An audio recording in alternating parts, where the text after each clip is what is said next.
یہ ملی بھگت کر کے سٹاف کے ساتھ مل کے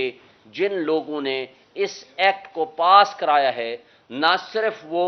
مجرم ہیں، انہوں نے جرم کا ارتکاب کیا ہے، نہ صرف ان کے خلاف کرمنل فوجداری مقدمات درج ہونے چاہیے، بلکہ ان کے خلاف ڈسپلنری مقدمات بھی درج ہونے چاہیے اور ان کو نوکری سے برخاست کیا جانا چاہیے اور اس پہ ان کے خلاف فوری طور پر ایکشن ہونا چاہیے۔ اور میں سمجھتا ہوں کہ چیف جسٹس آف پاکستان کو اس پہ سو موٹو نوٹس لینا چاہیے کہ کیا اس ملک میں آئینی طور پر کوئی آئینی ادارہ باقی رہ گیا ہے کہ جس کی کریڈیبلٹی متاثر نہ ہوئی ہو، جس کی ساکھ متاثر نہ ہوئی ہو؟ کیا یہ ملک، جیسے ہم ماضی میں بڑے عرصے سے 8 مہینے سے کہہ رہے ہیں کہ یہ ملک بے آئین ہو چکا ہے، اس ملک میں 2 صوبے غیر آئینی طور پر چلائے جا رہے ہیں، اس ملک میں 17 کروڑ آبادی کے پی اور پنجاب کی غیر آئینی طور پر حکومتیں بیٹھی ہیں،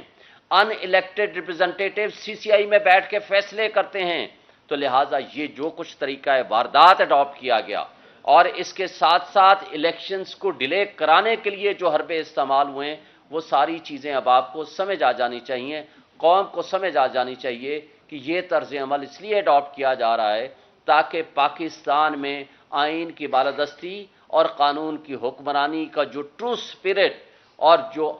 تقاضا ہے اس سے روگردانی ہو سکے۔ یہ ہمارا ایک اسپیکٹ تھا۔